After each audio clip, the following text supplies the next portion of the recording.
Hi to all.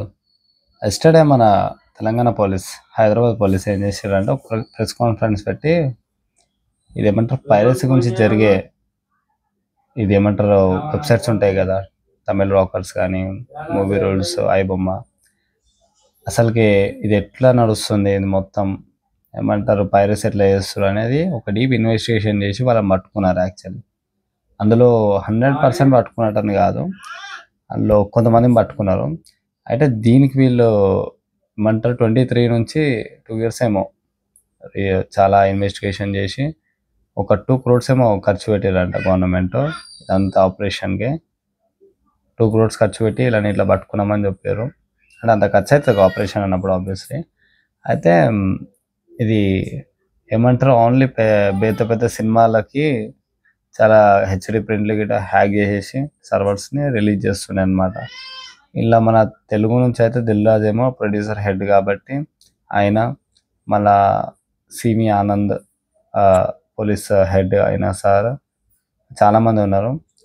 మొత్తం నిన్న పెద్ద కాన్ఫరెన్స్ పెట్టారు పోలీసులు. దీన్ని ఒక సక్సెస్ మీట్ లాగా, ఎందుకంటే వాళ్ళు ఎంత కష్టపడ్డారు 2 years నుంచి సెర్చ్ చేసి ఫైనల్గా చాలా కష్టపడి ఈ నెట్వర్క్ ఎలా స్టార్ట్ అయింది, ఎలా అయిందని ఎండ్ టు ఎండ్ మొత్తం టాప్ టు బాటమ్ తెలుసుకొని అందులో ప్రాపర్ ఇన్వెస్టిగేషన్ చేస్తే కానీ దొరకరుగా, అట్లా చేసి క్యాచ్ చేశారు కొంతమంది. వీళ్ళు చెప్పిన ప్రకారం ఏంటంటే కొంతమంది ఏజెంట్స్ ఉంటారో వాళ్ళు ఏ సినిమానైనా ఒక్కో స్టేట్లో ఉంటారు, మళ్ళీ states different north to south దాకా, ఎటైనా east to west all over India నుండి వీళ్ళు ప్రింట్స్ అనేది రికార్డ్ చేసి ఐబొమ్మకి అమ్మేస్తారు.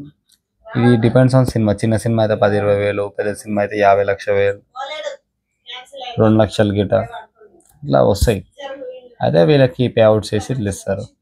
అయితే దీన్ని మొత్తము బెట్టింగ్ యాప్స్ దీన్ని ప్రమోట్ చేస్తున్నాయి. వీళ్ళకి పైసలు ఎట్లా వస్తున్నాయి అంటే వెబ్సైట్స్ వల్ల కూడా బెట్టింగ్ యాడ్స్ ఉంటాయి. ఆబ్వియస్లీ మనం చూస్తాం ఐబొమ్మ చూసినప్పుడు కూడా బెట్టింగ్ వస్తాయి. అయితే దీనికి ఇక పూర్తిగా 100% పట్టుకోవడం కాదు, పోలీస్ వాళ్ళు అయితే ఫుల్ వార్నింగ్ ఇచ్చారు. ఇంకా మా దగ్గర ఫుల్ ఏమంటారు ఇన్ఫర్మేషన్ ఉంది, మేము ఇంకా ట్రై చేస్తాం, డైరెక్ట్ ఐబొమ్మ హెడ్నే పట్టేసుకుంటామని. దీనికి రిటాలియేట్గా 1 day తర్వాత ఐబొమ్మ తన వెబ్సైట్స్లో వార్నింగ్ ఇచ్చింది, మీరు ఎందుకు బడ్జెట్స్ ఇంత పెట్టి ప్రజల మీద ఇంత వేస్తున్నారు, ఛార్జెస్ రేట్లు ఎందుకు హైక్ చేస్తారు, హీరోకి ఎందుకు అంత రెమ్యునేషన్స్ ఇస్తారు, లొకేషన్స్ ఎందుకు ఫారెన్లో పోతారు, ఇండియాలో లేవా.